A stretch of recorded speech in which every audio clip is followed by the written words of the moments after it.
ভাগ্নিকে সাপে কামড়, 6 ফুট লম্বা সাপ হাতে নিয়ে হাসপাতালে হাজির মামা। মুর্শিদাবাদের সালার থানার কাকগ্রাম এলাকায় চাঞ্চল্যকর ঘটনা।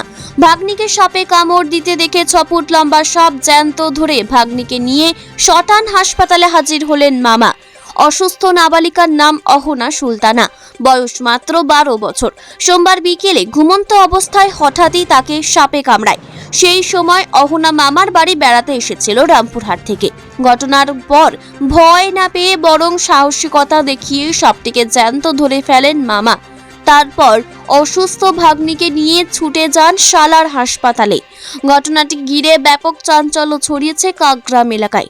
হাসপাতালে কর্তব্যরত চিকিৎসক সাপটিকে চিহ্নিত করেন এবং দ্রুত চিকিৎসা শুরু করেন। চিকিৎসক নূর আলম জানিয়েছেন, সাপটি বিষাক্ত নয়, ঢ্যামনা সাপ। তবে তিনি সতর্কবার্তা দিয়েছেন, সাপে কামড়ালে কখনোই জ্যান্ত সাপ ধরে আনার প্রয়োজন নেই। আবারও রোগীর শরীরে একাধিক বাঁধন দেওয়াও ক্ষতিকর হতে পারে। সবচেয়ে জরুরি হলো যত দ্রুত সম্ভব হাসপাতালে নিয়ে এসে চিকিৎসা শুরু করা। এইদিকে চিকিৎসকের কাছ থেকে সচেতনতার বার্তা শোনার পর নিজেও সংবাদ মাধ্যমের মুখোমুখি হয়ে সতর্ক করল ওই 12 বছরের নাবালিকা। সে জানায়, তার মতো যেন কেউ এইভাবে শরীরে বাঁধন দিয়ে সময় নষ্ট না করে। সে যে ভুল করেছে তা যেন আর কেউ না করে। চিকিৎসকও বলেছেন, যদি বিষাক্ত সাপ হতো তাহলে এই ধরনের পদক্ষেপ প্রাণঘাতী হতে পারত। বর্তমানে অহনার শারীরিক অবস্থা স্থিতিশীল। তবে মামার এই অস্বাভাবিক পদক্ষেপে এবং ছোট্ট অহনার বার্তায় সচেতনতা ছড়াচ্ছে গোটা এলাকায়। Bureau report, DN news, Kolkata. আমাকে আজকে সাপে কামড়েছিল। আমি পায়ে বাঁধন বেঁধে সঙ্গে সঙ্গে হসপিটাল এসেছিলাম। ডাক্তারবাবু চিকিৎসা করেছিলেন এবং বলেছেন পায়ে বাঁধন বাঁধতে নিষেধ করেছেন। আমার মতো ভুল আপনারা করবেন না এবং সাপে কামড়ালে সঙ্গে সঙ্গে হসপিটাল আসবেন। তোমার নাম কি? আহানা সুলতানা। কোথায় কামড়েছিল, পায়ে না হাতে? পায়ে। কোন ক্লাসে পড়ো? 6-এ। কোথায় কামড়েছিল, কোন গ্রামে? কাকগ্রাম। বাড়ি কোথায় তোমার? আমার বীরভূম। বীরভূম কোন জায়গায়? বীরভূম কোন এখানে কোথায় এসেছিলে? এখানে নানির বাড়ি। এই কটার সময় কামড়েছিল সাপে? কটার সময়? 4টের দিকে। বিকেল 4টের দিকে। হুম। এই মামা সাপটা ধরে বেঁধে নিয়ে এসেছিল, তাই তো? হুম। বাবার নাম কি? বিকি, এমডি আরিফ, ডাকনাম বিকি। বিছানায় শুয়েছিল তো বাচ্চাটা, মানে ও দিয়ে কামড়ে দিয়েছে। কামড়ে দিয়ে মানে তপস্যার তলায় ঢুকিয়েছে সাপটা ঢুকিয়ে মানে আমি কী করলাম, ওইখানে একটা মানে কাপড় ফাপড় নিলাম, দিয়ে ধরলাম, ধরে মানে কটোরা ভরে মানে হাসপাতালে এলাম। হ্যাঁ, কি কারণে নিয়ে আসলে সাপটা? দেখলাম মানে বেশি মানে সাপ কি সাপ মানে আমরা তো জানি না কি সাপ। ডাক্তার, হ্যাঁ। কখন কামড়িয়েছিল? তখন 4টে বাজে। ওর নাম কি, জায়গায় কামড়িয়েছে? না। বয়স কত? বয়স ওই 12। কোন ক্লাসে পড়াশোনা করে? মানে এইটা পড়ে। হ্যাঁ। তুমি কিভাবে জানলে সাপে কামড়েছে? তুমি কিভাবে জানলে সাপে কামড়েছে? মানে ও শুয়েছিল, দিয়ে মানে কেউ বললো মানে কি মামা কামড়ে দিয়েছে। সেটাও ওইখানে আমি ধরলাম, মানে কি ওইখানে ছিল, আমাকে ডেকে এলো, আমি বাড়িতে ছিলাম। এই সাপটা ধরে নিয়ে আসলে? হ্যাঁ। এখন কেমন আছে? আছে, ভালো আছে, এখন ডাক্তারবাবুর কাছে আছে। জায়গায় কামড়েছে তোমার মামা হচ্ছে? হ্যাঁ, ভাগনা আছে। বাড়ি কোথায়? কাকগ্রাম। তোমার নাম কি? রাজা শেখ। তোমার বাড়ি কাকগ্রাম। আচ্ছা, অহনা সুলতানা নাম ছিল পেশেন্টটা।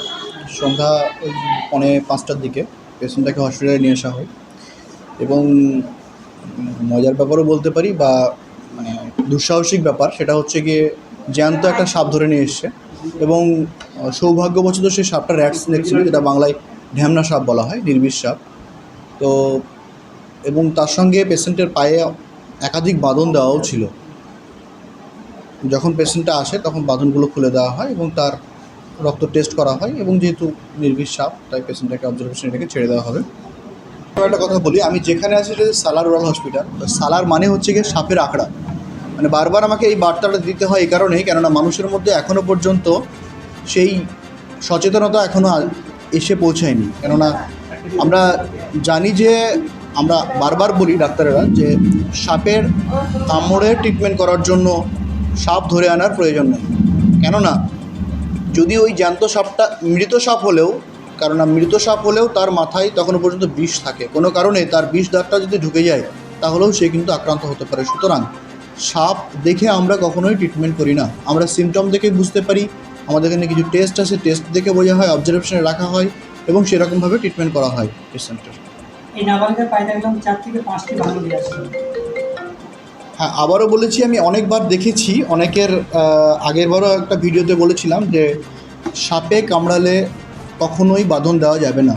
যদি সাপের কামড়ে বাঁধন দেওয়া হয় তাহলে লিম্বস যেগুলোতে আমরা বাঁধন দিই, হাত বা পা, সেগুলোতে হচ্ছে গিয়ে ব্লাড সার্কুলেশনটা কমে যায়। তার ফলে দীর্ঘ সময় ধরে যদি বাঁধন থাকে তাহলে কি হয়, ওইগুলোতে ব্লাড সাপ্লাই হচ্ছে গিয়ে না থাকার জন্য পচন পর্যন্ত ধরতে পারে। আবার যখন বাঁধনগুলো খুলে দেওয়া হয় তখন ব্লাডের ব্যাকফ্লোটা বেশি হওয়ার জন্য বিষটা খুব তাড়াতাড়ি ছড়িয়ে পড়ার সম্ভাবনাও থাকে এবং সেক্ষেত্রে পেশেন্ট খুব তাড়াতাড়ি খারাপ হয়ে যায়, মানে অনেক গত 4 দিন আগে স্থিতিশীলতা একটা হারিয়ে যায়। পেশেন্ট এসেছিল, তো তাকে সাপে কামড় দেওয়ার পর 2 ঘন্টা অবহেলা করার পরে হাসপাতালে নিয়ে এসেছিল। তো এই বিষয়ে কি বলবেন? গ্রাম বাংলায় এটা তো কমন ব্যাপার। তো আমরা আবারও বলছি, বারবার সচেতনতামূলক বার্তা দেওয়া হচ্ছে, যদি কাউকে কখনোই সাপে কামড়ায়, আমাদেরকে বলা হয় গোল্ডেন টাইম 100 মিনিটস, কিন্তু যত তাড়াতাড়ি পারবে তার বেঁচে যাওয়ার সম্ভাবনাও তত বেশি থাকবে হসপিটালে আসলে। কেননা ওঝা দিয়ে কোনোদিনও সাপের বিষ নামানো যায় না, ওঝা দিয়ে হাত চালিয়েও বোঝা যায় না কোন সাপে কামড়েছে। ডক্টরদের কিছু সিমটম সাইন অবজার্ভ করার পরে কিছু টেস্ট আছে, টেস্টের পরেই তার ট্রিটমেন্ট স্টার্ট হয়।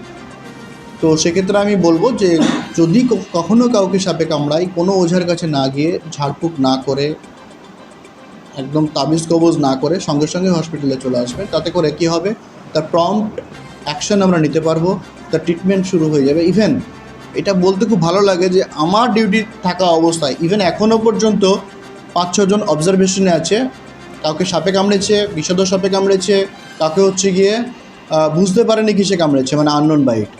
আমার টাইমে অনেক পেশেন্ট, যেটা বললাম যে যেটা খরিশ সাপ বলি, কোবরা বা কেউটে, এগুলো ধরে নিয়েছে এবং তার বাইট মার্ক আছে এবং কামড়গুলো এমন এমন জায়গা আছে বুকে কামড়েছে।